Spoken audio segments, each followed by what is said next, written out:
to follow up cases sa mga criminals, wala, sir. Magtawag ka ng isang pulis dito ngayon. Magtanong ka, pagkatapos dito. Yan po ba, So, Mr. President? kailangan, Go ahead, sir. Yeah, Go ahead, yeah. sir. No, go ahead, sir. kailangan punduhan mo talaga ang pulis. Lalo na if there is a serious crime, kidnapping, ikaw talaga ang pipinance niyan. Walang pera ang pulis na mag-follow up kung saan dinala yung victim, kung they have to spend money or else you end up with nothing. And sometimes pag yung time limit na binibigay ng kidnapper hindi na masunod, pinapatay nila. That's why it's a race against time. Kaya ako, pagka ganito, bas kung na presidente ako, pag yung mga may kidnapping, ako talaga ang nagbibigay ng pera. At ang order ko sa kanila, sir, nandito na lang rin tayo. Pag nahuli ninyo, patayin ninyo lahat. Huwag ninyong dalhin sa Mr. pupunta ng presuhan niya, papakainin ko pa yung mga... Mr. President, thank you so much for refraining yourself from speaking bad Yeah, words. sir. We appreciate that. No? Nakikita po namin na talagang pinipigilan nyo ang sarili nyo. Takot ako sa inyo, sir. Hindi po, sir. Natutuwa po kami dahil nga nagiging maayos po yung ating pong usapan po, sir. Sir, kasi po may... Sweating hands, oh. Takot talaga ako sa inyo. Kami rin po, malamig din po kamay namin dahil... Mr. President, medyo nabanggit din po dito ni Gerald Bato during that time that siya po ay tinatanong ni Senator Grace po na sinasabi na sino magdi-disperse dun sa Office of the President. At may sinasabi po si General Bato, sino po ba yung sinasabi na assistant na magdi-disperse po nung pera para sa reward system? Yes. Sino po, Mr. President? Hindi ko na sinong kahiro doon. Kasi may sinasabi po si Gerald Bato na tao na magdi-disperse ng pera from the Office of the President. Sino po yan, Mr. President? Hindi ko na alam talaga. Pagka ganung police operations, actually, it's an official, it's not a hidden item there. Kunin mo doon sa kahira sa baba na kay police operation Mr. President, lahat naman yan police operation. It cannot be funded by it cannot be a police operation cannot be funded by private money. That is not allowed by law. pero during the time that you were, during one of your interview, Mr. President, I still remember that you have mentioned that yung pong pera na galing po sa donation ng inyong pong campaign funds will be utilized for the reward system. You mentioned that, and I saw the video. And that's a private money, Mr. President. Yes, pero galing sa akin. Hindi na private money. Kasi natanggap ko yan. Ano na ako nakahawak ko na the money I was already when I was in the official na ako. But in accordance with the rule of COMELEC, yung excess money po na ginagamit po natin sa kampanya must be returned back to the COMELEC, Mr. Chair, to the donors, Mr. Maniwala President. Hindi, yun po sinasabi ng COMELEC, Mr. President. And yun po yung batas na natin po dapat sundin. Tanungin kita, sinong kandidato nagsauli? Sir President, you cannot ask question. We will be the one asking question. That's why I said, Kasi po kami po, pag nakakatanggap because po, it Mr. President, I is still have the floor. incongruous. Mr. President, kasi po ako, pag nakakatanggap, kakaunti lang po yung nabibigay sa ating donation. So, kulang na kulang pa po. And we believe that you have mentioned that excess money was utilized for the reward system. Is this true, Mr. Public President? interest. To protect public interest. Kaya nga po, Mr. President, Yes. na-utilize po yun. Yung sa, Yes, correct. Thank you, Mr. President. Mr. President, binanggit po natin, isa sa mga pronouncement din po ninyo, that in no matter, sabi niyo po, that you won't apologize to the thousands of people who died and families who suffered because it is your belief that it's worth killing drug addicts and pushers. Dahil nga sa sinabi nyo rin yung don't destroy my country because I will kill you. Nabanggit nyo po ito, Mr. Yeah. President. And Correct. would you also agree with me, Mr. President, that there are so many forms and ways how to destroy a country? Again, sir? There's a lot of ways to destroy our country. Is it correct?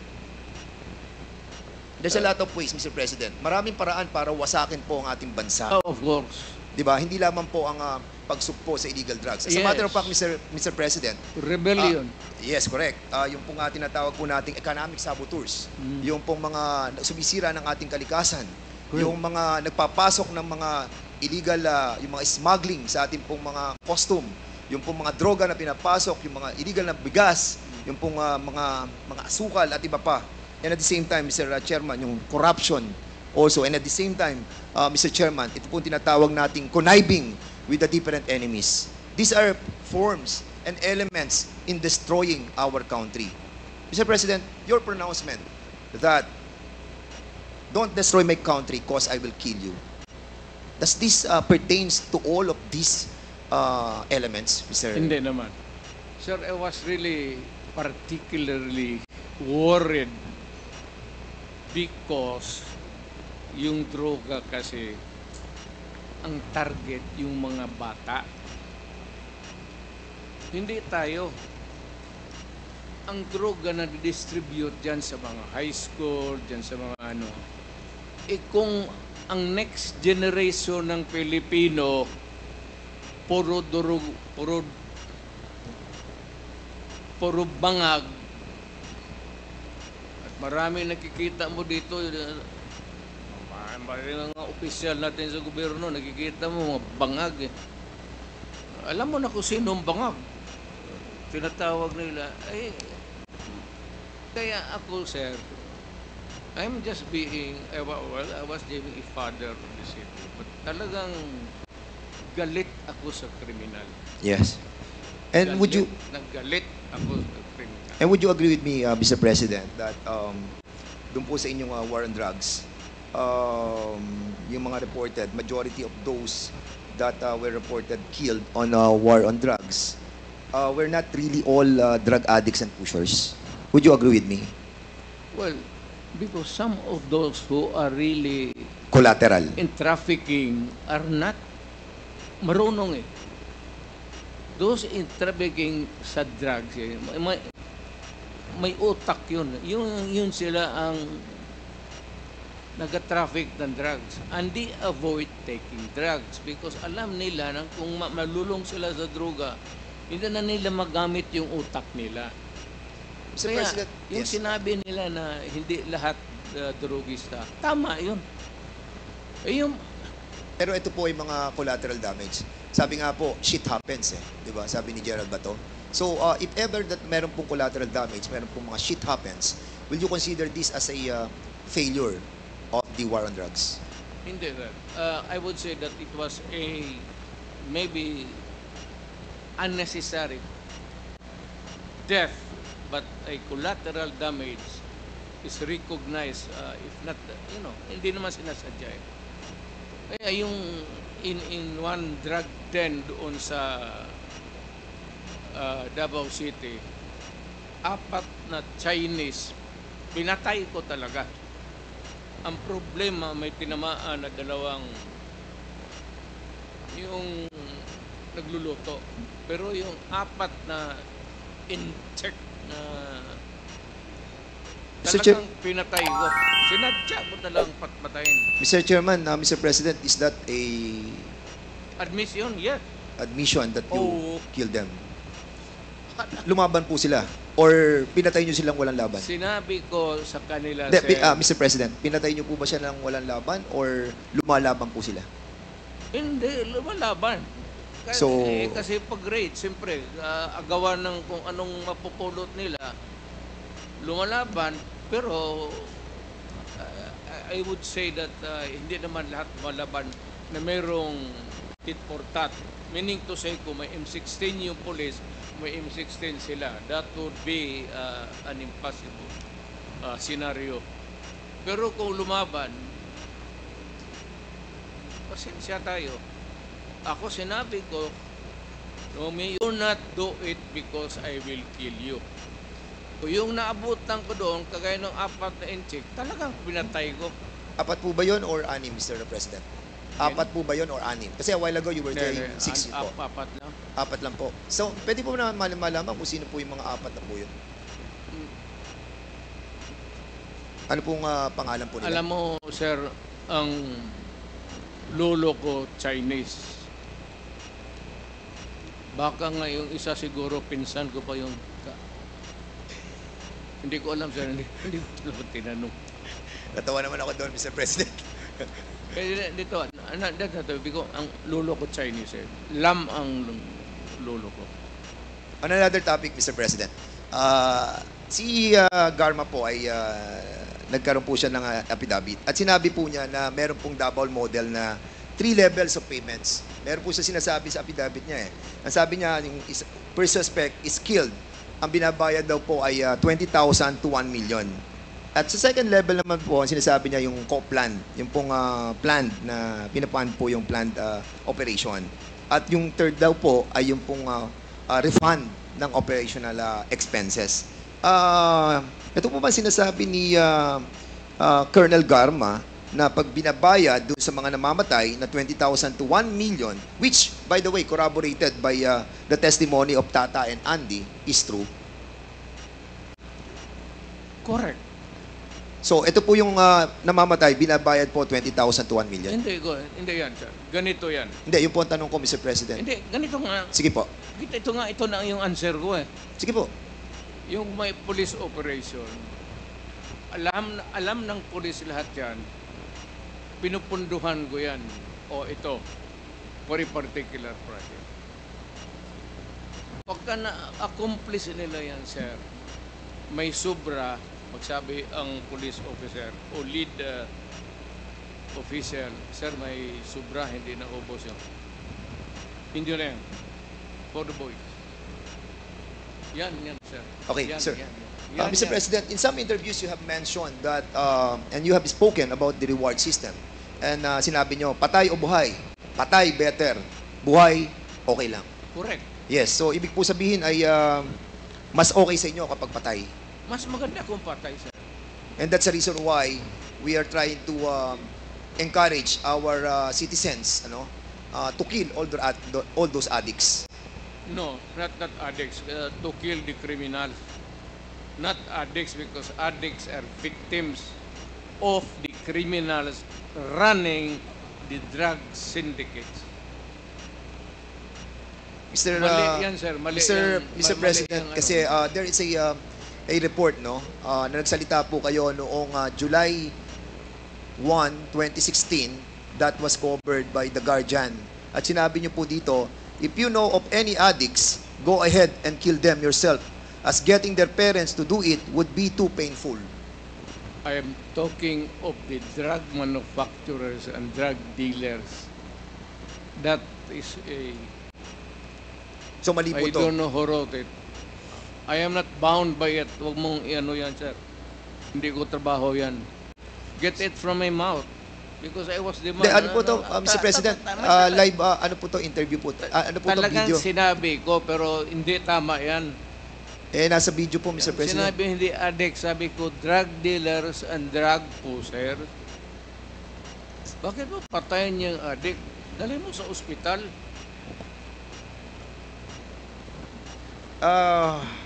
It's common sense. Ang polisiya po ng ating pong gobyerno, ng gobyerno nyo, yung pong neutralization, illegal drug personalities nationwide, kailangan po siyang ma-neutralize. And as a matter of fact, ito po ay issued ng Memorandum Circular Number 16-2016. And according to General Gamboa, when I heard it in the Senate, sabi niya confidential po to. At nakakaalam lamang po ay yung mga commander.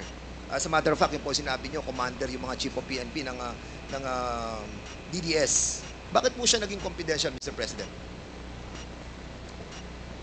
Again, sir, what's the question? Bakit po kaya naging confidential yung pong utos na negation and neutralization of all those personalities sa illegal drugs? Standard yan, sir. That is standard. Hindi naman minano ng pulisya ng if there is a directive, it is confidential. And if there is a list, it cannot be made public. Not even shown to anybody, pati sa yung mga sa Kasi Mr. President, connected kung with the negation news. and neutralization, alam naman po natin, according nga kay Chairman Abante during our discussion, na ang meaning po ng negation ay patayin, neutralize, patayin. So, is there really an intent to hide this and make it confidential in order the lower ranks ng ating No, kapulisan na hindi po malaman Wala yung inyong akong- kautusan? I will admit na ang order ko yung mga drug manufacturers, pati yung mga big time drug distribution, patayin. Hindi ko, I will not deny it. At kung ako, mabalik ako pagka mayor, tublahin ko yun. And I want to make it clear, Mr. President, Mr. Chairman, that nung panahon po ng ating pong Pangulong, dating Pangulong Rodrigo Roa Duterte, meron po tayong 210,000 na mga kapulisan.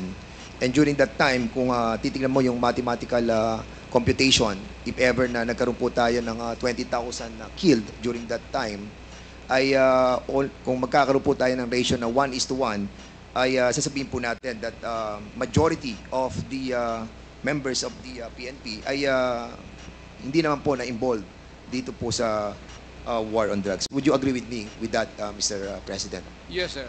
Mayroon kasi yung mga drug enforcement units lang siguro. Sila lang po yung na-involved. Not all policemen, any police department of a city or a province are dedicated to the drug operations. Meron talaga yung unit, sir, hindi lahat. There's the anti-smuggling, anti-narcotics, ganun, may especially Thank you, Mr. President. Mr. Chairman, meron kayong nabanggit sa Guardian. Sa Guardian, noong pong July 1, 2016. At sinabi po ninyo dito, Mr. President, Mr. Chairman, during the campaign, you said 100,000 people would die in his crackdown.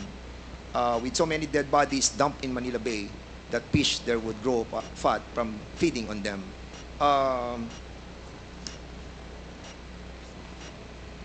And out of that 100,000 that you have mentioned, ang reported lamang po na namatay is ay almost 20,000 to 30,000. So, were you Kulang. disappointed on this, Mr.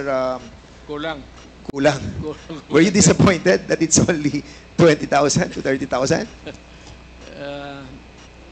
Sir, kung pabalikin mo ako sana pagka-presidente, I will make up for the yung kulang na ano.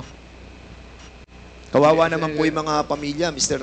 Well, Mr. President. Actually, marami po mga napatay na hindi po nabibigyan ng hustisya, and I think this is not a laughing matter, Mr.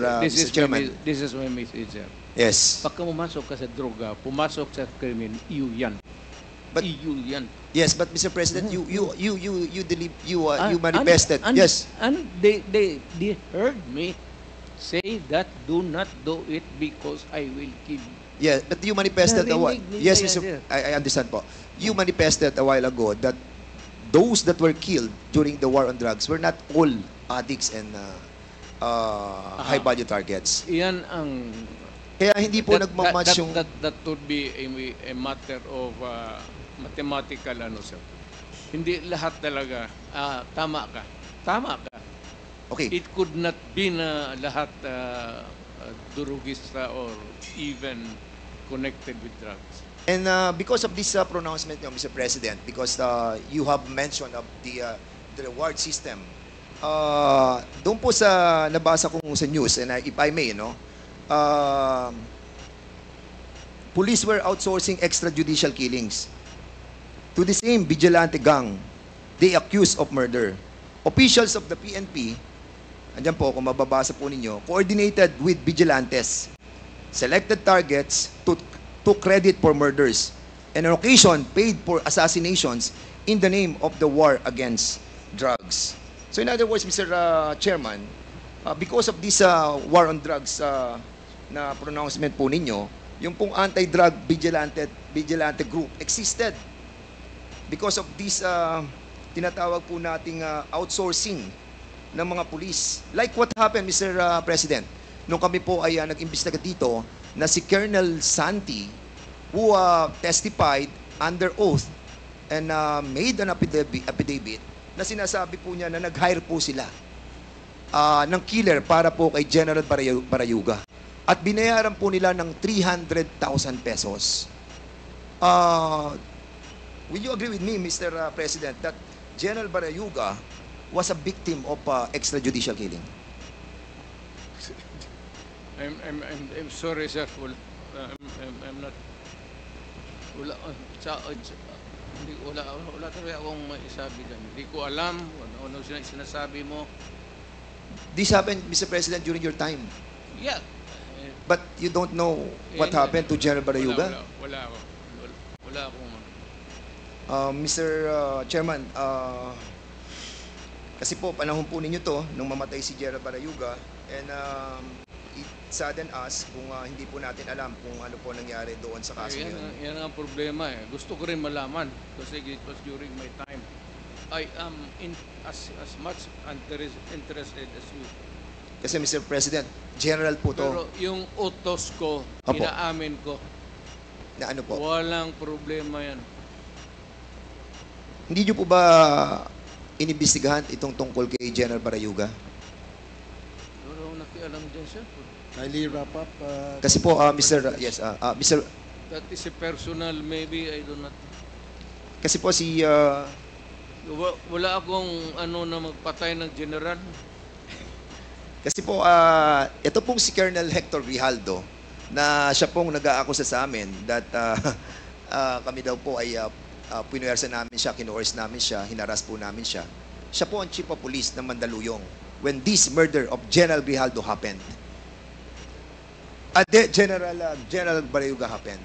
And that's the reason why we are asking about kung nalaman po ninyo itong kaso, Mr. Wala, sir. Sino yan, sir? Sinong suspect? Well, according po kay Colonel Santi, ang suspect po ay si Colonel Leonardo at si Colonel Garma. He mentioned in the affidavit that Colonel Leonardo called him. Kaya nga po, tinatanong po namin sa inyo kung nalalaman po niyo yung kaso niyo. I do not know. There should be cases by now. There should be a case filed by now. Kung ganun, lalo na general. So, anong ginagawa ng police pati military dyan? They should be more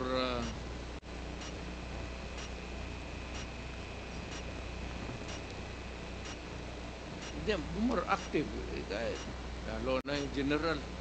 Okay po. Mr. Chairman, Mr. President, merong pronouncement sa Philippine Daily Inquirer written by Marlon Ramos, Robert Dehon, noong October 14, 2016. And De Lima called mother of all drug lords. Nakasulat po to at binabanggit po. Naniniwala po ba kayo that si Secretary De Lima ang mother of all drug lords? Who said it, sir? According sa report ay mga tao po natin sa Malacanang Sino, si sir? Director Ruel Lasala and Reynaldo Esmeralda, former NBI officer in charge ng Department of I Justice. would like to congratulate them for making this statement. Secretary De Lima, would you agree with the statement of the former president that you are the mother of all drug lords?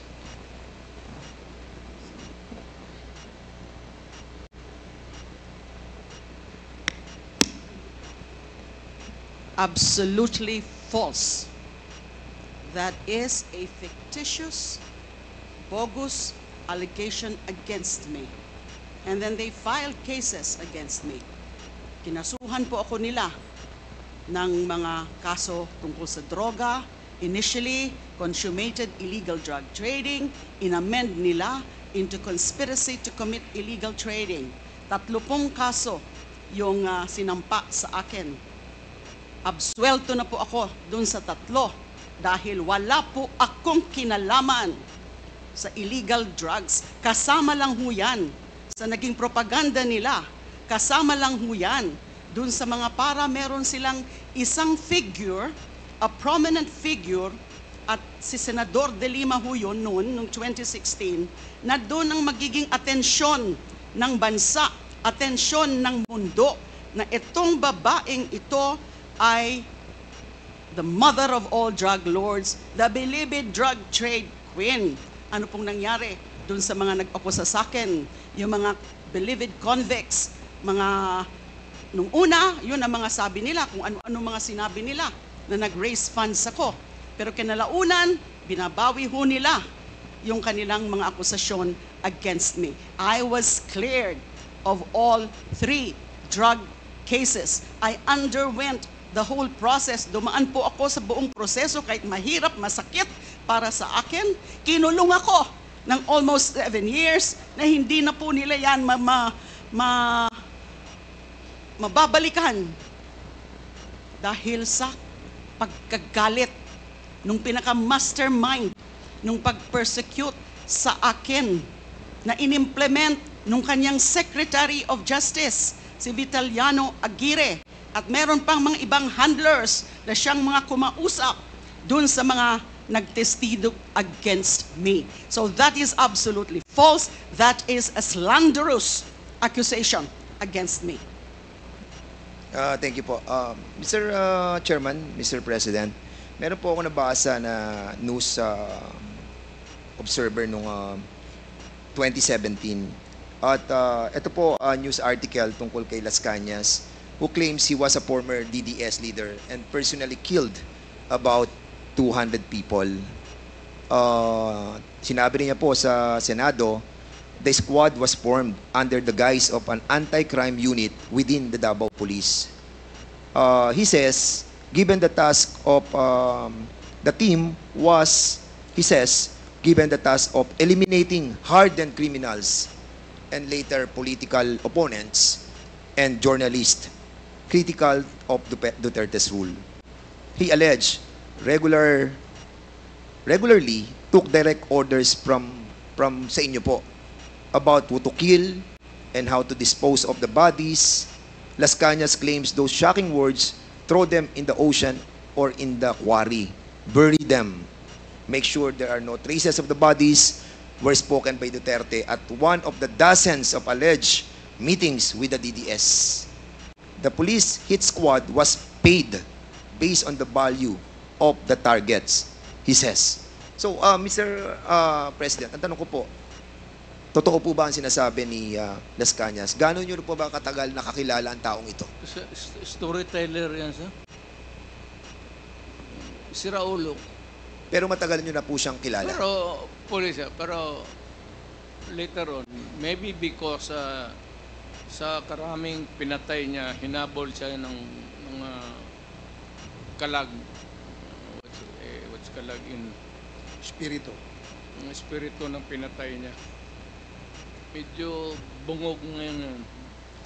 May 3 dekada nga po ba siya na nagsilbi sa inyo? Kasi binabanggit niya dito, in his more than 3 decades of service, admitted that he was blindly loyal to the cause and saw his work as a noble form of public service. Mr. President, for a while, we were risking our lives for the welfare of the majority of the people. I felt that I was serving the country for the greater good. Yun po yung kanyang parang naramdaman nung ipinaglalaban niya yung 200 people na kanyang pinatay dahil naniniwala po siya sa nobility nung kanyang sinasabi po ninyo na this is being done because of public service.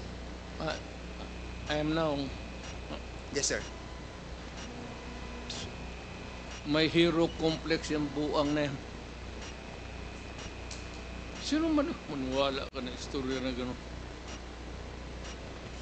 Meron pa po siya sasabi, Mr. President. Ito, last na po to, na sinasabi niya. He tells one particular incident. No? Medyo worrisome po ako talaga dito because meron po kayong binabagat against this. That has given him nightmares for years. In 1996, Las Cañas and his team were ordered to kill an alleged criminal, his pregnant wife, and his 4-year-old son, who were all in the same vehicle at the same time. I attempted to rescue the 4-year-old boy, Las Cañas claimed.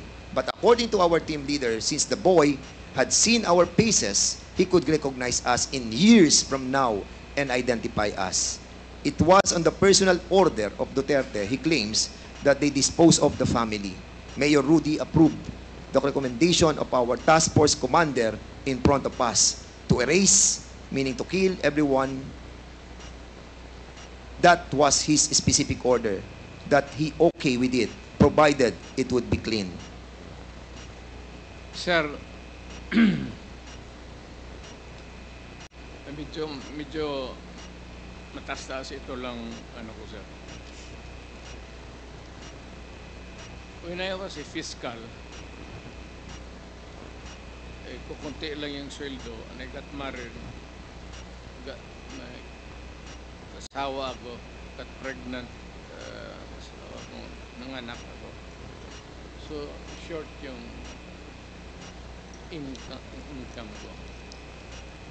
Nagturo ho ako to augment my income sa Police Academy sa Davao City for about almost 7 years while I was a prosecutor. Wala akong tinuro na ganun sa kanila.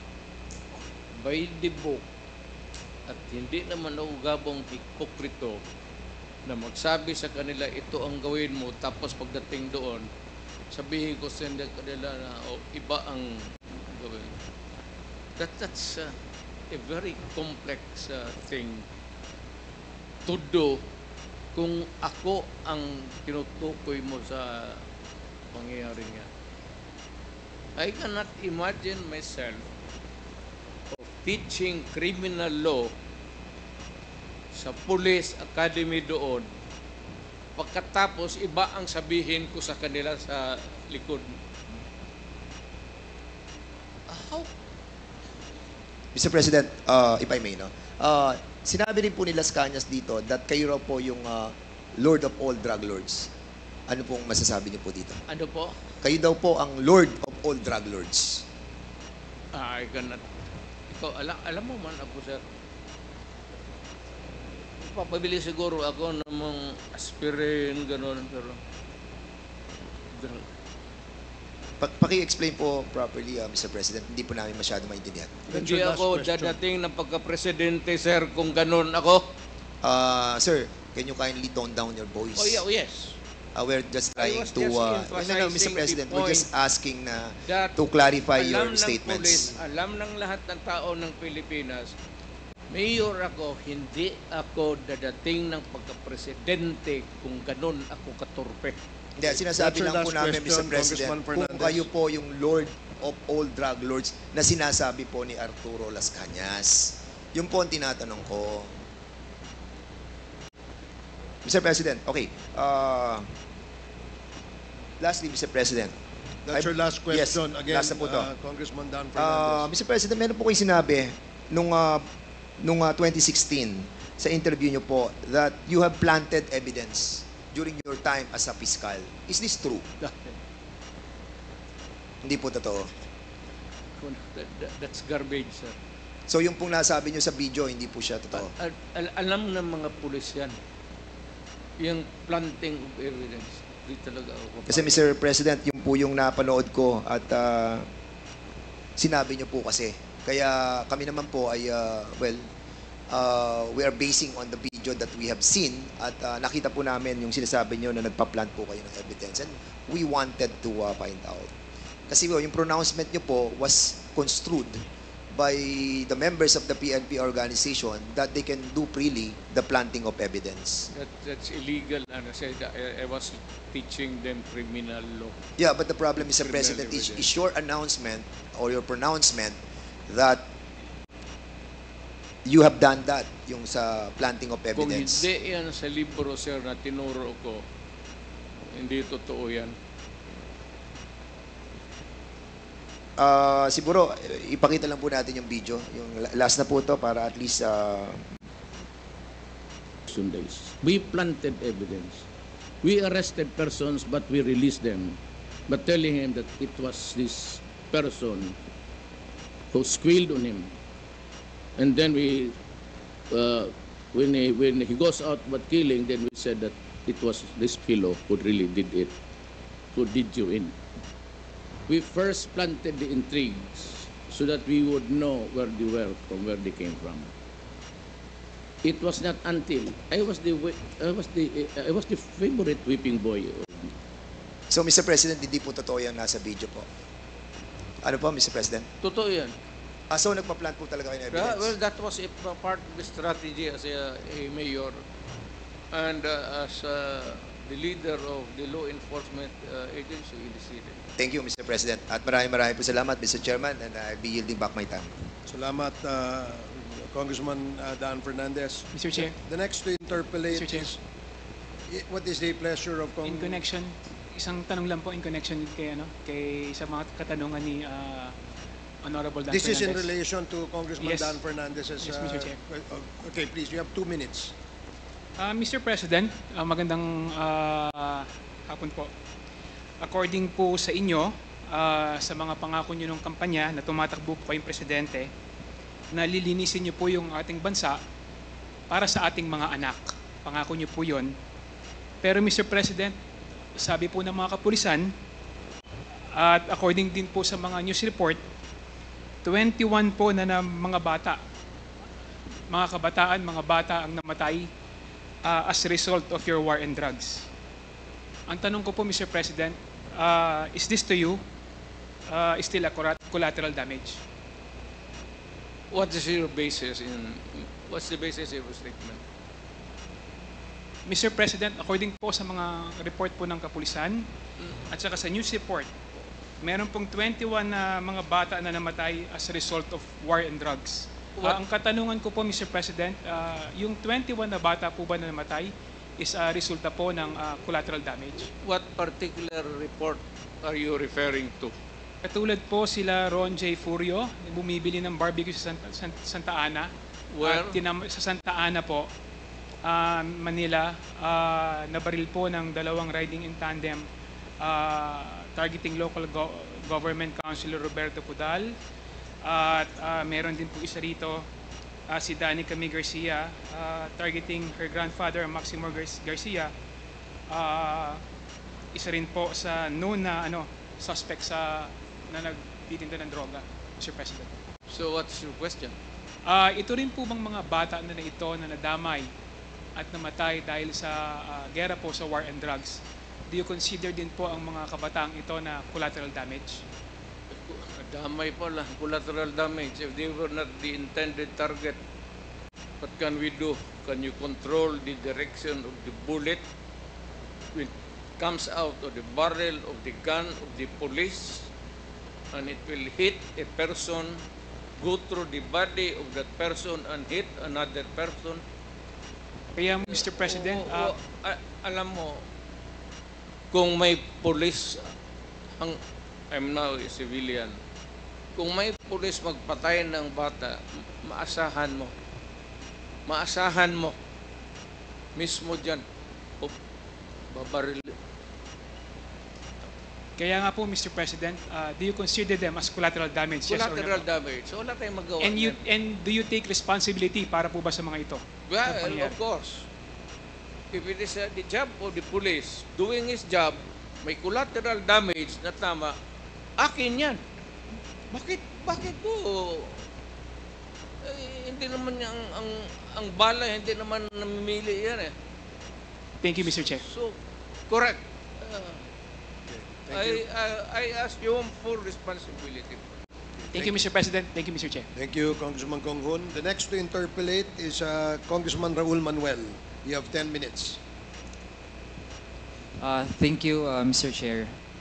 Mr. Chair, tanong po natin sa dating Pangulo Rodrigo Duterte. Gusto po natin i-confirm kung totoo na matapos mag-testify dito sa Quad Committee si retired Colonel or dating Colonel Regina Garma, totoo po ba na tumawag si dating Pangulong Rodrigo Duterte sa kanya para ipaliwanag kung bakit INC members kagaya ni Colonel Leonardo ang mainam na ilagay sa key roles dun sa war on drugs?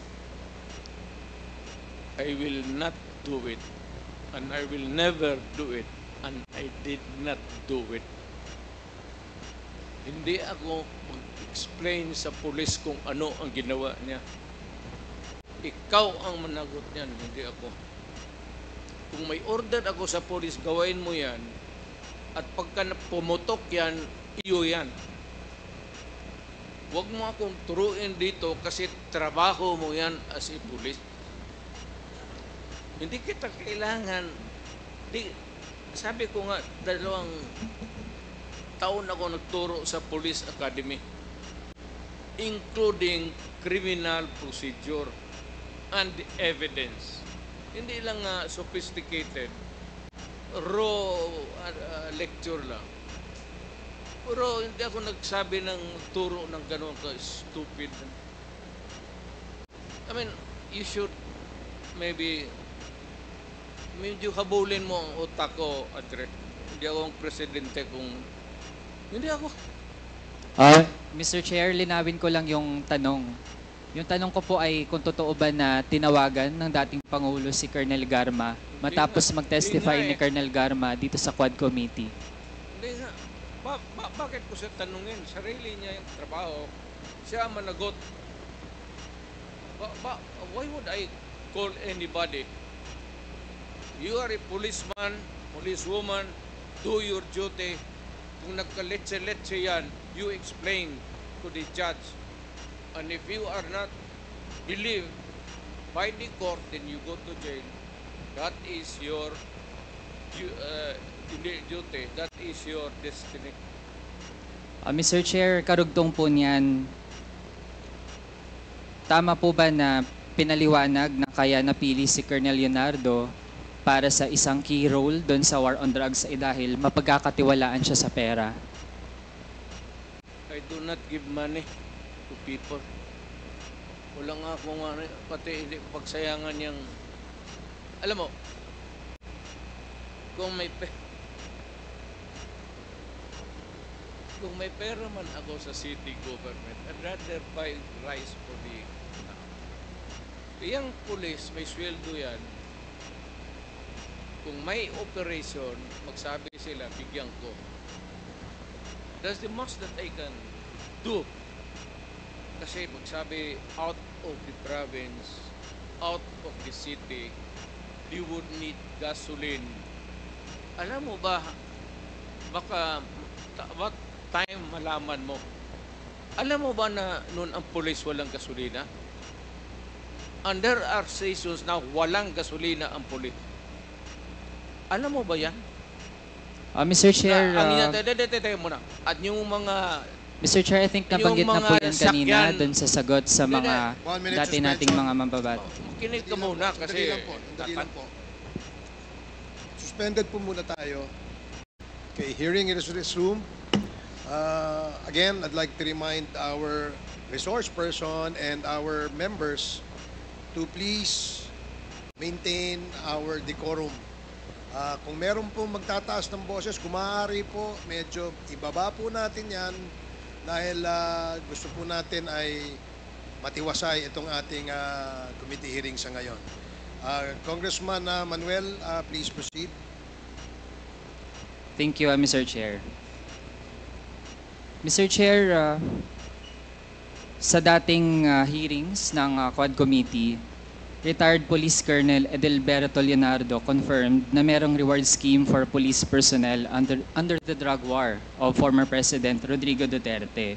At meron din pong isang interview mismo sa dating Pangulo na kaya gusto niya ay INC, yung merong key roles sa drug war, ay dahil nga kapag INC daw, mapagkakatiwalaan sa pera. So gusto po nating ma-confirm, given the presence of the former President, kung totoo yun na INC yung mapagkakatiwalaan sa pera para dun sa reward system.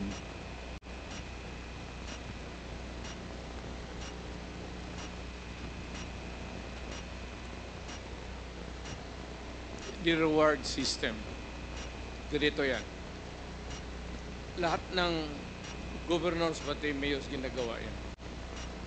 if there is an operation which is not funded by the police because there is really no money, particular money for every crime committed at yung for the operation, lalo na out of town, you have to provide. If it says Davao City, outside of the province, Cotabato, prosecutor kasi ako, so I will begin to count kung magkano. Sabi sir, sa South Cotabato, gaano kalayo yan? Anong gamitin ninyo? May gasolina, pagkain. So, ang pagkanguri ko, pagkain. Bigyan ko yan sila ng, okay, I'll give you 20,000. Maggamit nila yan, gamitin nyo yan. Pag may sobra niyan, magsabi sila, sir, hindi na ubos. Kasi nahuli ka agad. Kasi marami, hindi po masuloy, hindi mo mabulsa yan. Kasi marami kayo dyan sa team na police, nag-ooperate. Sasabihin mo talaga yan pagbalik, sir, may sobra dito, sir. O, ilan? Sir, kalahati. Sabi ko, inyo na yan. Mr. Chair, Reward. Correct. Very correct. Talagang totoo. At minsan, bigyan ko pa dagdag. so Mr. Chair, dahil ngayong kino-confirm na rin naman ng dating Pangulo na merong reward system at sabi po niya hindi lang pala siya yung gumagawa niyan. Meron ding iba na gumagawa niyan in relation dun sa anti-drug campaign. Mr. Chair, I'd like to delve into specific persons na napangalanan na rin dati sa Quad Committee. Nabanggit din ng dating Pangulo sa Senado, merong pong alias Smoking na tagabigay ng pera sa mga pulis para sa drug war operations. Ito pong si Smoking ay bahagi po dati ng Presidential Management Staff. Tama po ba, Mr. Chair? Yes. An employee of the management staff. Mr. Chair, bakit kinakailangan na isang taga-presidential management staff ang tagabigay ng pera? Saan po ba nanggagaling yung pera na siyang ginagamit para dun sa reward The system? Peace and Order Fund of the government. Huwag mo namang sabihin na ako pa ang magbigay doon sa mga pulis. Do not expect me to go down from the office at sabihin ko mag-distribute ako. Mr. Chair, yung Peace and Order Fund, saan po yun specifically nakalagak? Galing po ba yun sa pondo ng Office of the President? Lahat ng opisina, sir, from the President down to the Governor, Mayors, may Peace and Order Fund. Discretionary yan. Ng Mayor, ng Governor, ng Presidente. Mr. Chair, yung Peace and Order Fund sa mga local government units natin, yun po ay kinukuha mula dun sa confidential fund. So kung sa Office of the President, lalo na't meron ding allocation for confidential and intelligence fund, dun din po ba kinukuha yung Peace and Order Fund para dun sa reward system?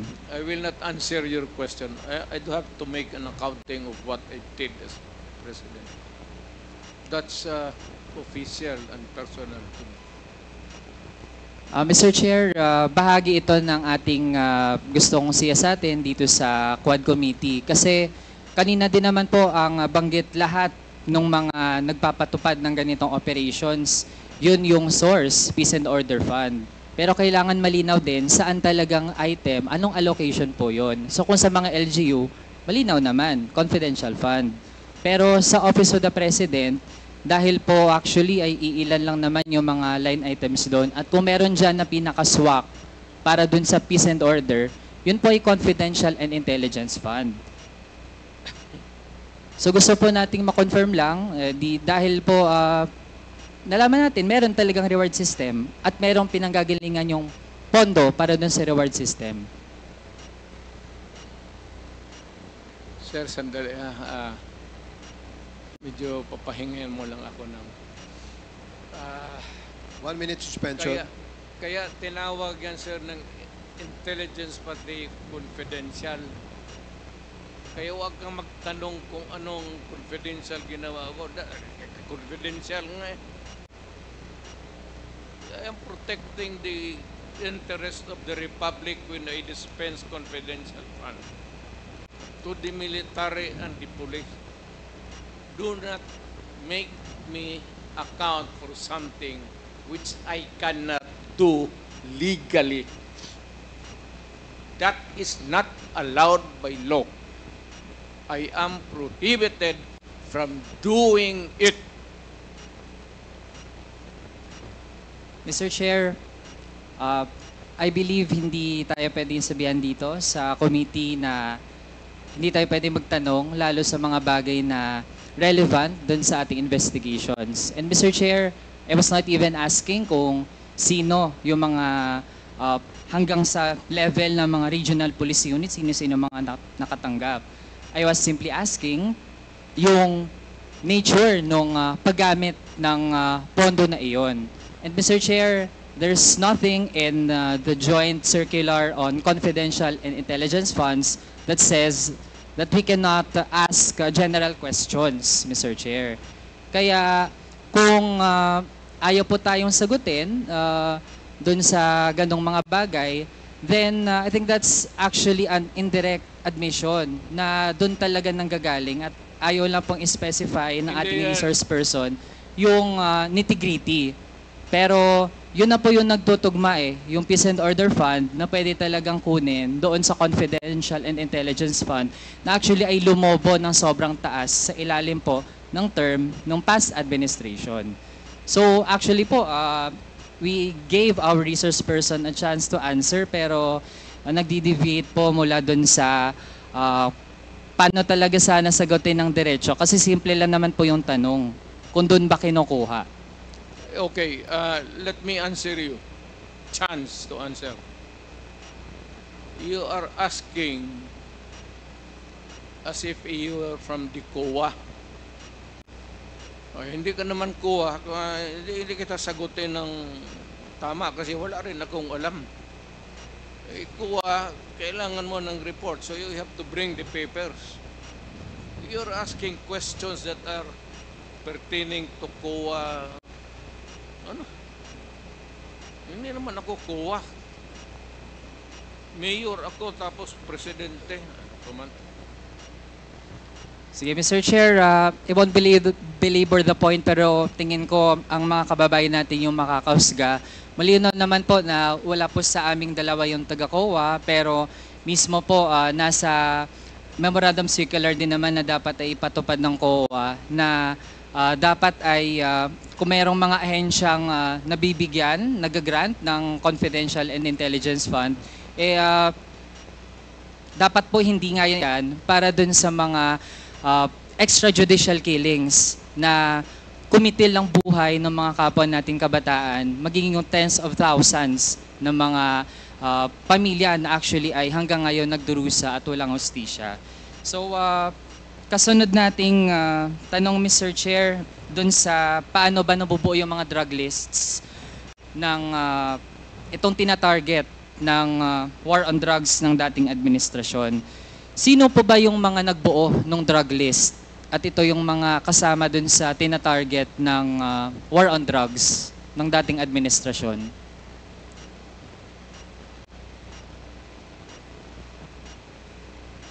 Drug list, it has to come. Hindi naman sa department store yan. It has to come from the police doing the undercover.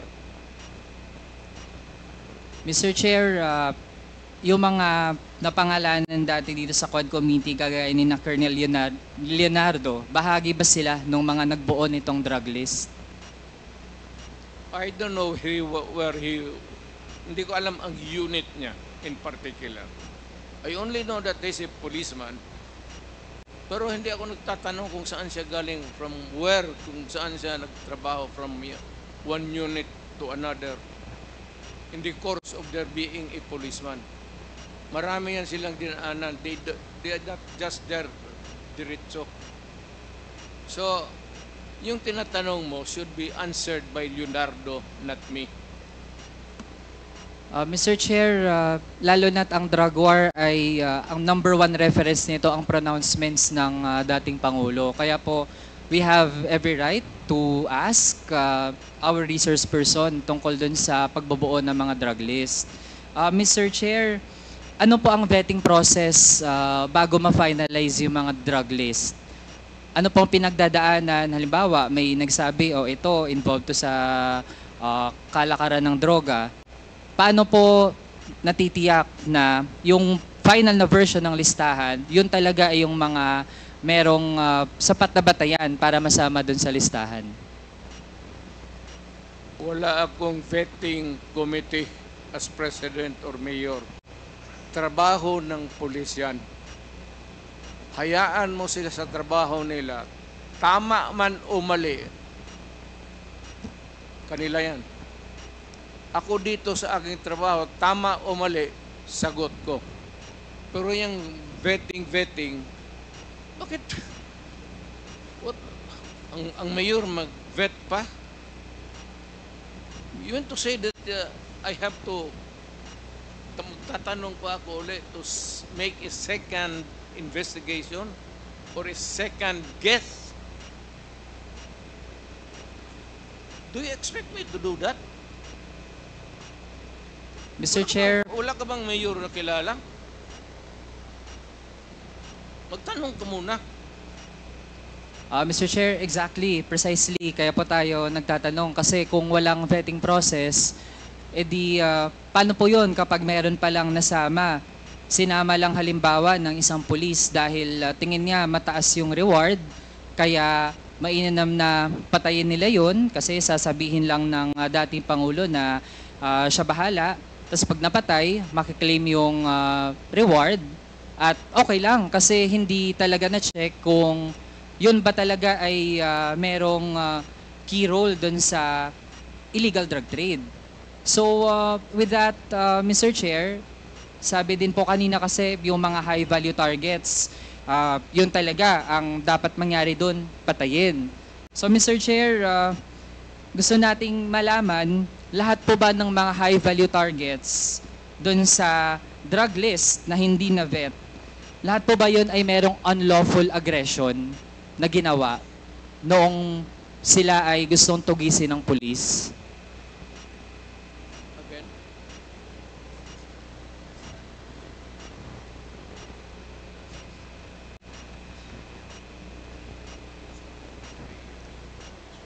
It's not, yeah, I know. Nakuha ko na. Kinig kasi ako sa ulan eh. Ulan ba yan? Kaya kita mo, ulan ka na. Yung hindi ko trabaho yan. Hindi trabaho ng presidente, hindi trabaho ng mayor.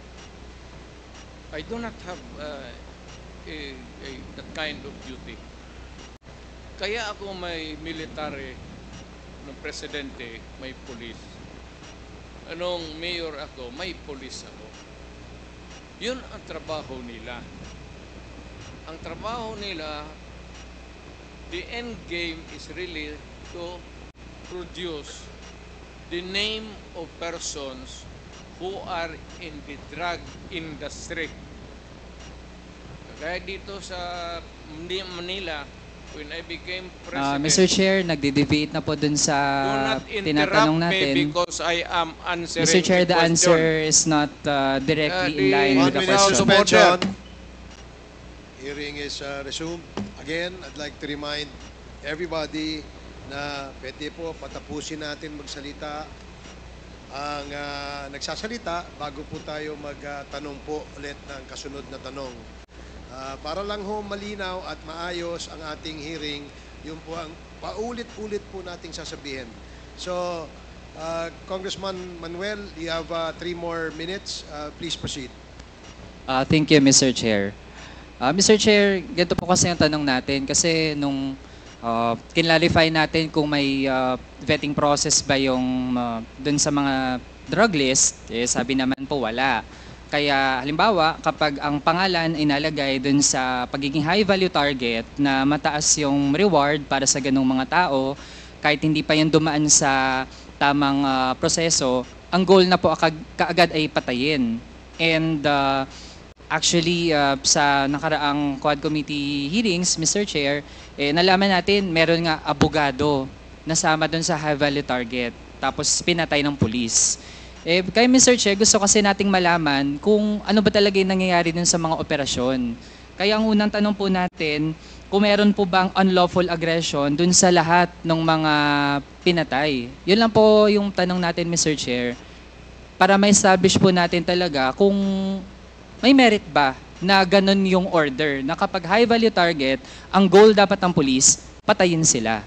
So yun po yung tanong, Mr. Chair. You are using the term unlawful aggression improperly. Huwag mo kong gamitin yan. Hindi tama yan. Better tone down your rhetorics.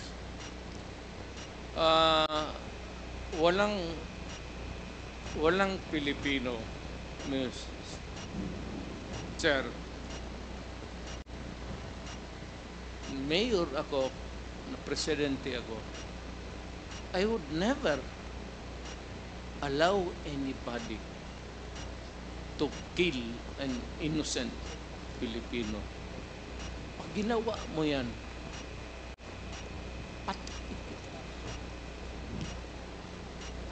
magtanong ka lahat ng pulis ng Pilipinas.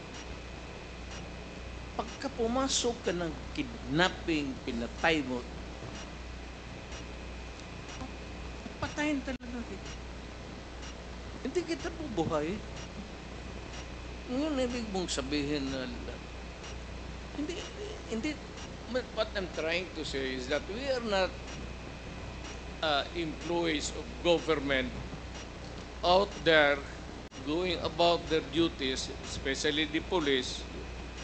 Naawa naman ako dyan sa mga, just to go and shoot innocent people. Ano ito? Hunting safari sa Africa? Basta na lang babarilin mo isang tao na walang rason? Even you, can you do it? Baka patay ka ng tao na barilin mo na walang rason, na inosente? How can that be? Give me a common sense reason kung bakit ganon.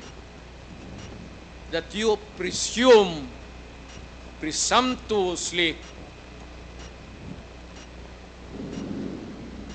tignan mo, tuloy, nagalit. Siyempre, nagalit na yung langit. Dahil sa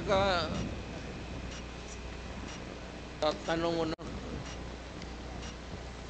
ano ba, alam mo to sa totoo lang, ito totoo lang ha,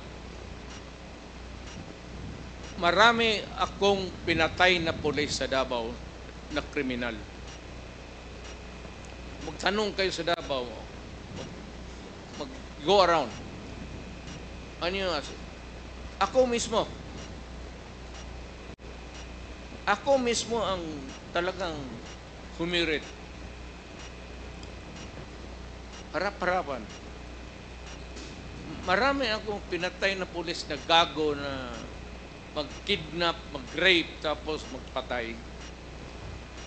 Sabi ko sa iyo, pag mahuli ko kayo, maabutan ko kayo, talagang papatayin ko kayo. Lahat yan, that goes for the law enforcer, the soldiers, lahat, civilians. Pagka ginawa mo yung, kaya sabi ko yung i-hold up mo na, akyatin mo sa bahay, tapos kunin mo yung pera, i-rape mo yung asawa, i-rape mo yung mga anak, ay anak ng totoo yan. Kaya Yan yung sinasabi nila, totoo yan. kaya Mr. Chair, Totoo yan. ang bagit po ng dating Pangulo, hindi daw siya mag-uutos na magpapatay ng mga inosente. Pero kanina din po kasi ang na-mention, basta nasa list ng high value target, ang goal ay patayin. So I'd like to ask muna Mr. Chair, kasi para din po maging malinaw sa mga kababayan natin, I'd like to ask Attorney Conti from NUPL. Ako din naman po, Mr. Chair, ayoko dun sa mga drug lord. Gusto ko mapanagot. O Mr. Chair, kung high value target ba, kapag wala pang proceeding ng korte, pero nasa listahan ng high value target, dun sa war on drugs ng dating administrasyon, ano po ba, inosente po ba ang status ng tao na yon? Yes, Mr. Chair. Everybody would be presumed innocent until proven guilty. And if there is no conviction, then therefore everybody who died during the war on drugs without that conviction are innocent. And second, Mr. Chair, I'd like to point out that the Philippines has suspended the implementation of the death penalty. So actually, no one should die in the context of any legal proceeding actually. Kaya isang malaking kapabulaanan po na ang nasa drug list ay dapat mamatay. Hindi po totoo yan. And Mr. Chair, another lawyer din po, si Attorney Chel. Simple lang po. So ibig sabihin, kahit nasa top rank pa yan ng illegal drug trade at gusto nating lahat matigil yung pinagagagawa nila, pero kung ang status pa ay inosente, ano ba yung dapat palang gawin? Ang dapat pong gagawin ay magkalap ng ebidensya, mag-case build-up at sampahan siya ng kaso sa korte. Yun din po yung naging problema sa mga drug list ang napagtestiguhan ni PIDEA Chief Lasso nung isang hearing natin dito, ay sabi niya of the 6,000 plus na pangalan na nasa drug list, ay hanggang ngayon ang na-validate lang po ay 1,500. At meron pang mga ilan na pangalan doon na dinagdag na lang after sila ay na-neutralize o pinatay. Okay, so Mr. Chair, so ibig sabihin hindi lang po isa, dalawang abogado na yung nagsasabi na bagamat gusto natin na matigil yung pinaggagawa ng mga drug lord na pwedeng magpakalat ng droga sa bansa para sirain ang buhay ng mga kabataan, yung proseso na ginawa ng dating administrasyon, meron talagang problema doon. Kasi Mr. Chair, sa totoo lang, may right to self-defense naman yung police, pero meron po kasing tatlong kondisyon yan, Mr. Chair. At doon pa lang sa one of the three, yung pagtiyak na walang unlawful aggression, actually hindi na po mapanindigan ng ating resource person. Kaya ibig sabihin talaga, dun sa policy na yung goal ay pumatay, meron na po talagang malaking problema doon. Huling topic na lang, Mr. Chair, sa ICC kasi mismo ang dating Pangulo ang nagsabi na bilisan ng ICC yung kanilang investigation. I just would like to be clarified, Mr. Chair, kasi it seems to be a change of mind.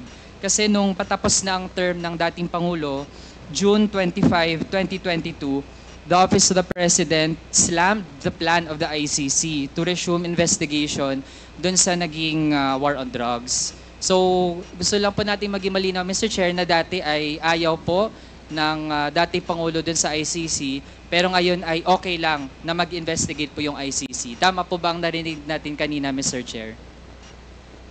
Mr. Chair, the ICC does not scare me a bit. They can come here anytime. I suppose that you would want to maybe make it easy for them to visit and start the investigation. I would welcome that. Alam mo, wala naman tayong taguan. Ang sinabi ko, yung ginawa ko, sinasabi ko na sa inyo, yung ginawa ko. I did it for my country and for the young people dyan sa droga. No excuses, no apology. If I go to hell, so be it.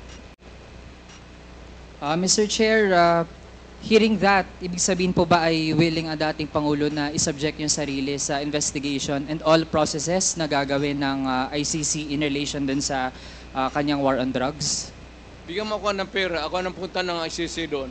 Ako na mismo magpa-imbestiga doon. Ang tagal nila, hurry up! Kasi baka matanda na ako, mamatay ako. You might miss the pleasure of seeing me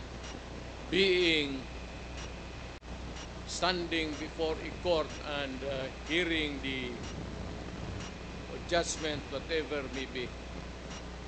Pero ako, sabi ko, ginawa ko para sa bayan, ginawa ko para sa mga anak natin.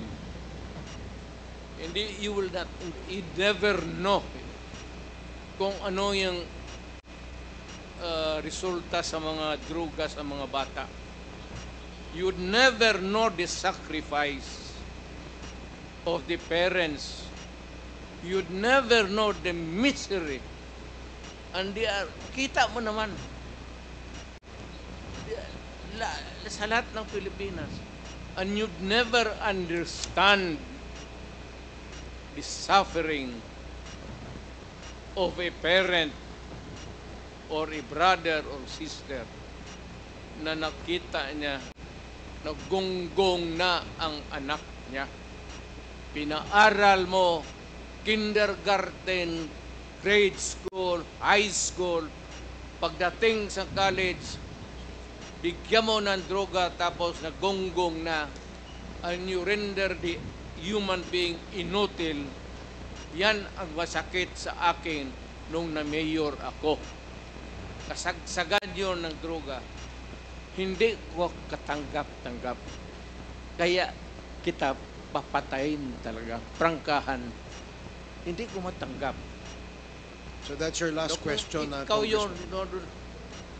Mr. Chair, hindi po talaga katanggap-tanggap lalo na't kung meron nga, totoo man, kahit sabihin natin na nakagamit ng droga pero sa halip na i-rehabilitate, ang mangyayari pala ay masasama sa drug list na hindi vetted tapos papatayin. Masakit po talaga yun, Mr. Chair. At sa dami ng mga naging witnesses po natin, mga relatives na pumunta dito, dama po natin ang ganong epekto. Hindi lamang nung pagkalat ng illegal na droga pero maging yung approach, no, na patayan yung nakapanguna kaysa yung paano natin ma-rehabilitate yung mga napunta sa ganong landas. Sir, So, Mr. Chair, ito Sir, na po yung huling tanong natin. May I just interrupt you? Mr. President, sandali lang po, patapusin lang po natin siya. Pagkatapos po, kayo po, re-recognize ko po.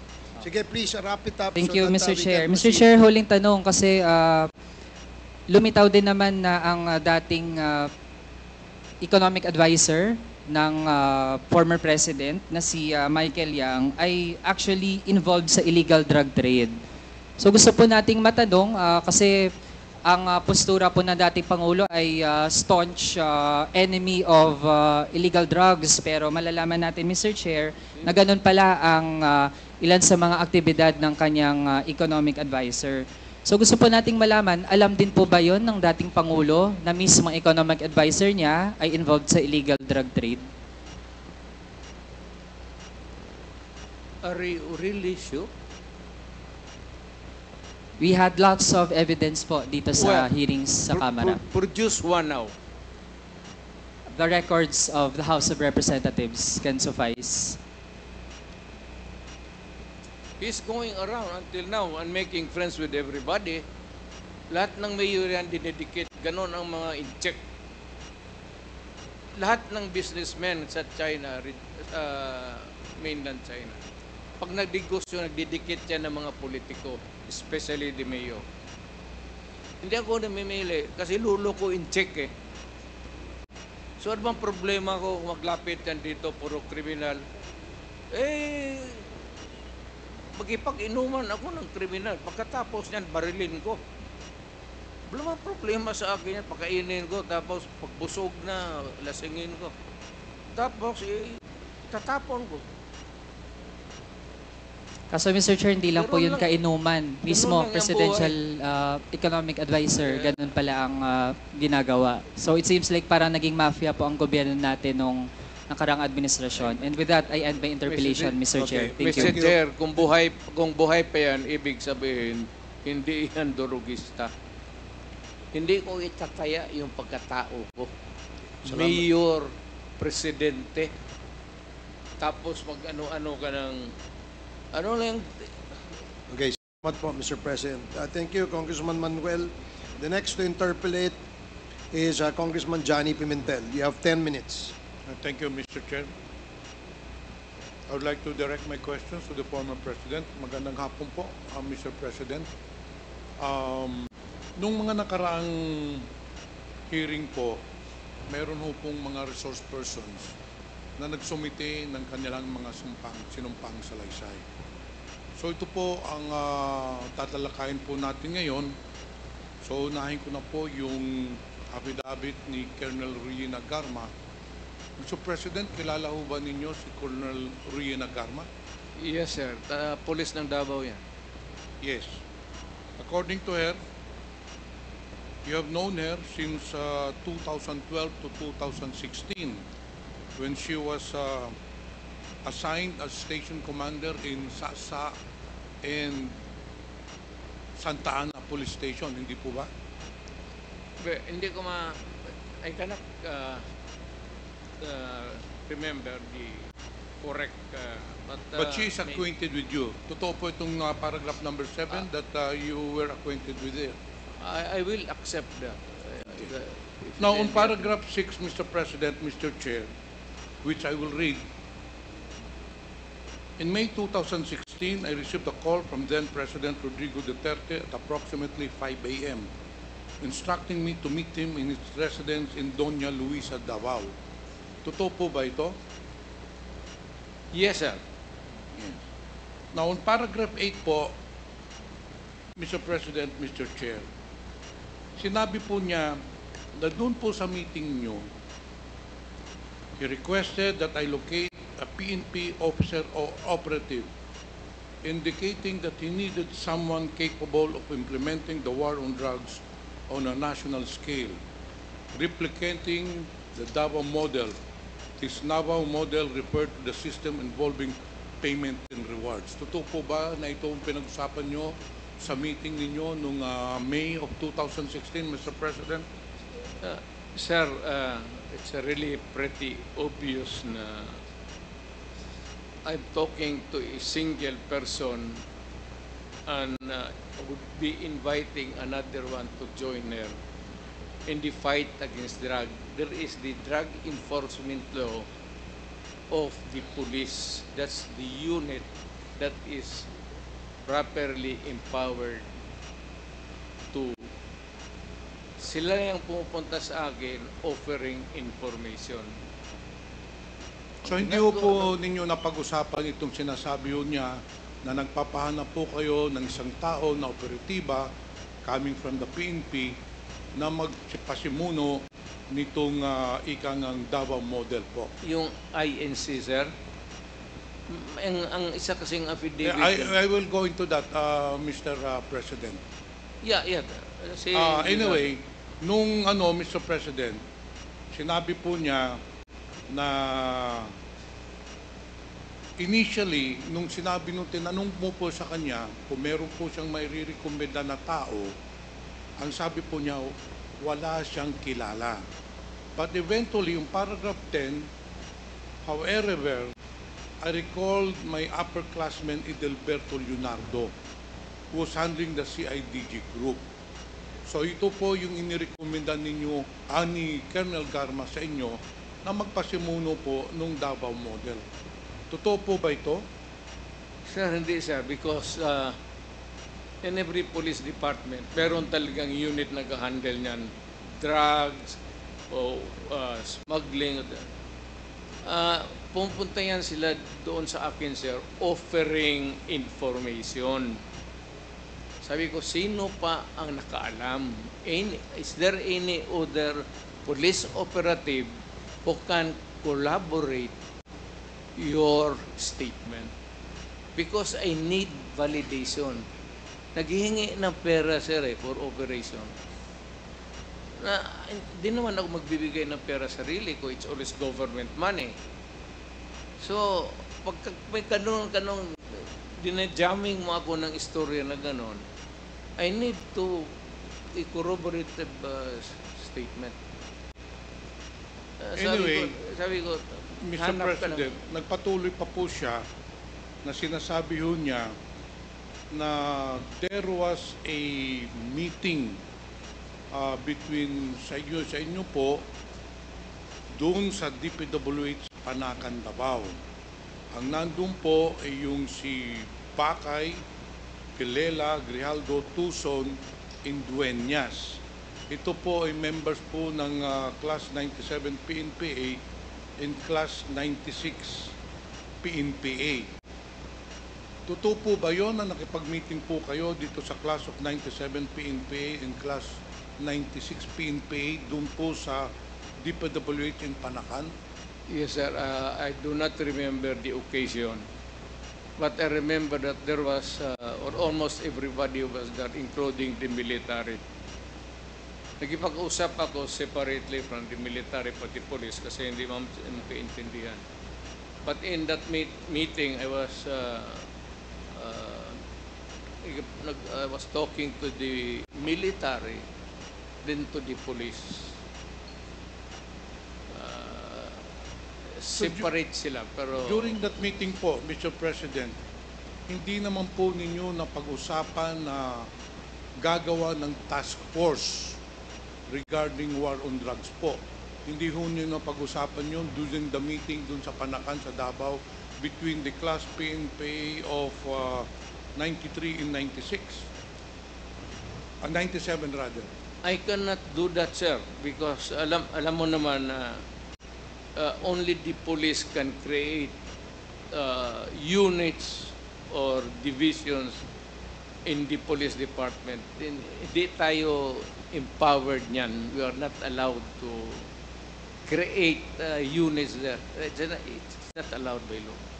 Binanggit din po ni Colonel Garma, Mr. President, Mr. Chair, doon sa paragraph 22, meron pong mga personahe po na hindi naman mga pulis na isasama daw doon sa ikangang task force. Kilala po ba ninyo si Lester Berganyo? No, sir. Honestly. Okay. Si Mr. Romel Bactat po. Lalo na. Si Mr. Rodel Serbo po. No, sir. Mr. Michael Palma. No, sir. It's stranger. And Mr. Peter Panungo, Parungo. Panungo rather. Okay, Mr. President, Mr. Chair, ito po yung mga individual na, well, I'm just basing this on the affidavit. Yes, sir. hope you I don't understand mind. it. I understand it. I'm just going through the affidavit of Colonel Garma. So, Mr. Chair, according to her, these were part of the group of the PNPA 97 and 96 na supposedly who will be the members of the task force with regards to the war on drugs. Now, Mr. Chair, meron din pong binanggit si Colonel Garma tungkol sa reward system. Ito po ba ay totoo po na during the meeting, aside from organizing the task force, the reward system was also mentioned during that meeting, Mr. President? Yes, sir. I would repeat my statement.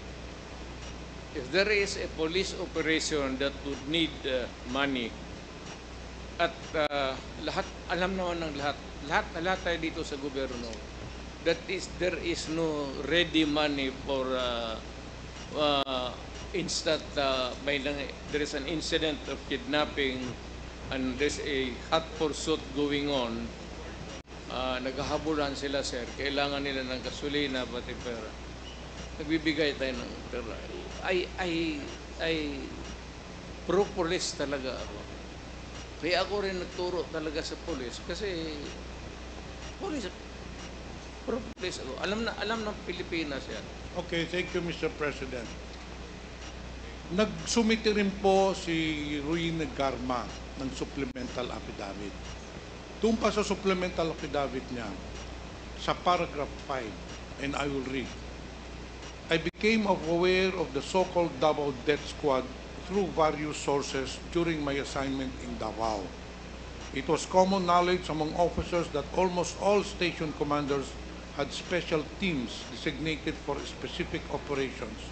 Although I did not know the identities of these teams, a culture of silence prevailed among police officers in Davao regarding such matters. Pinatutuhanan po ba ninyo itong aligasyon ni Colonel Garma na mayroong Davao Death Squad? Sir, kung meron man, walang pangalan at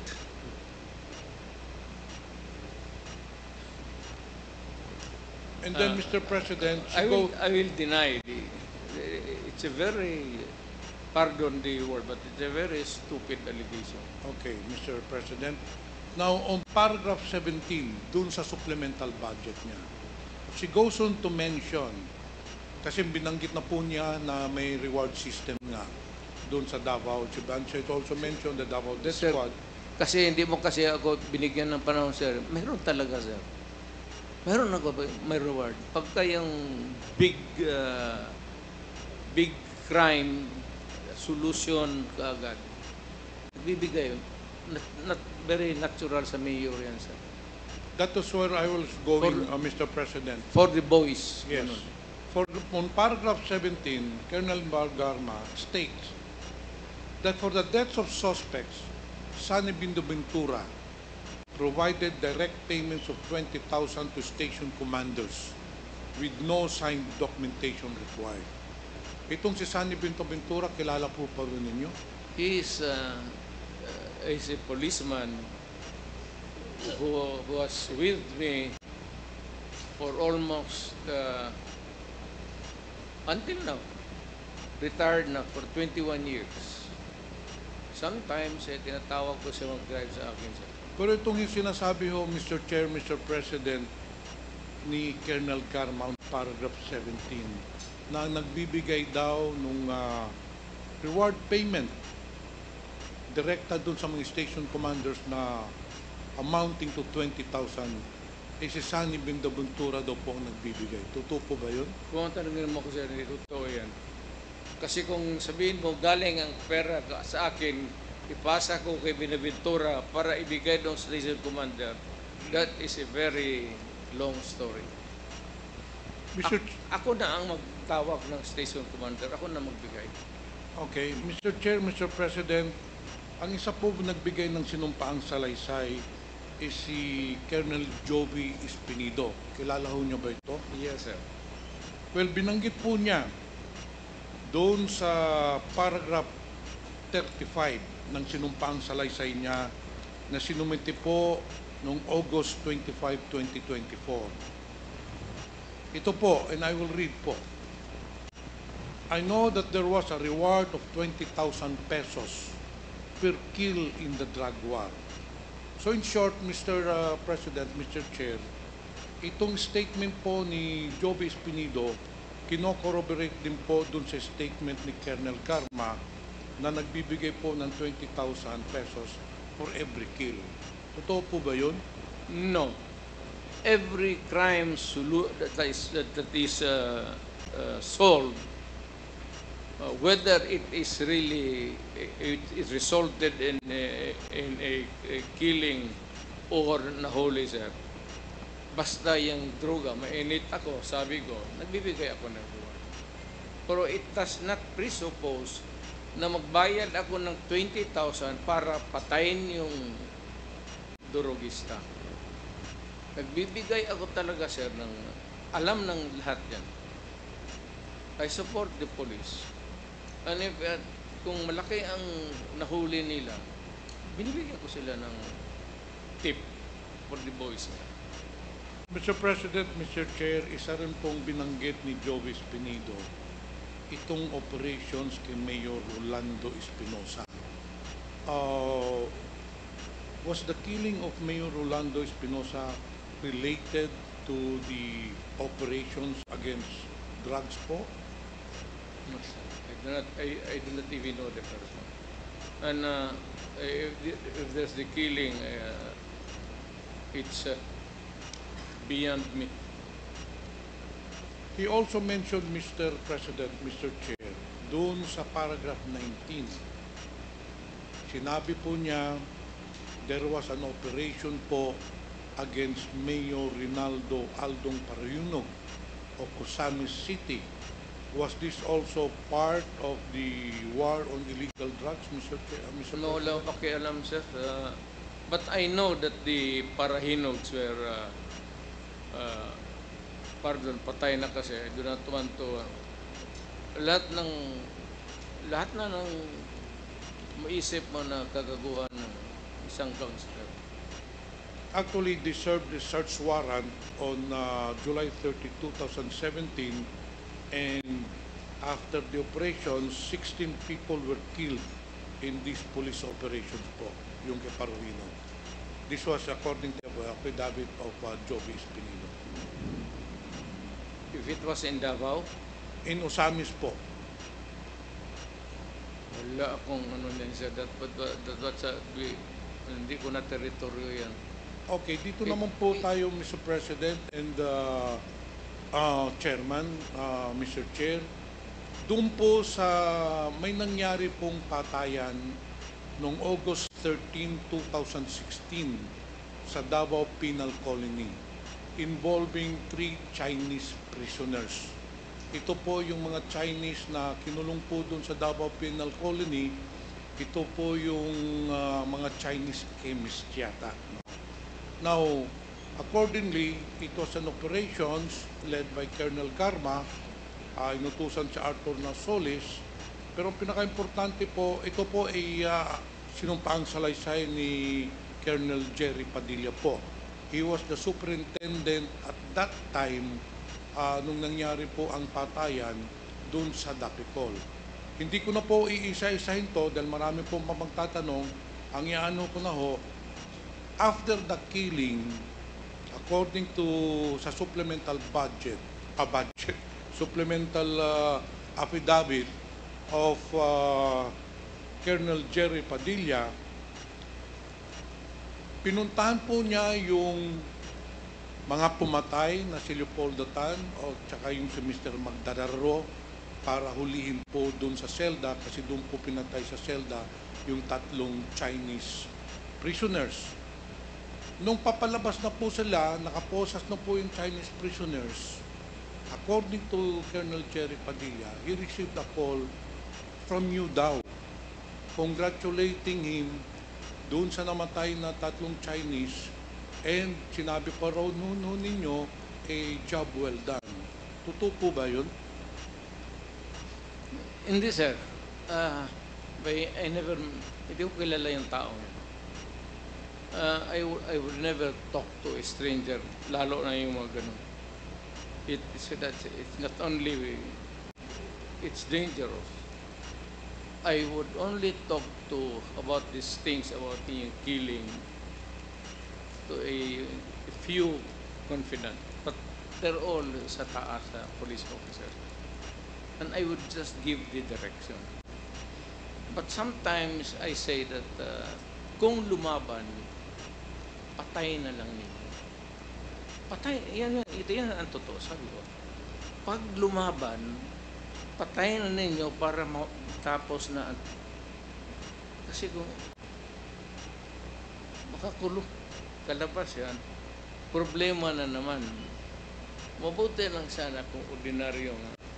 Pero kung if makaso na rape, magnakaw, tapos patayin pa sir, medyo talagang mainit ako dyan. Sabi ko, pag-prank ka na lang ako before dinito. Alam ng lahat ng police, pati NBI, mainit talaga ako. Hanapan ninyo. Kaya sabi ko, kung may mga baril yan, bunutin.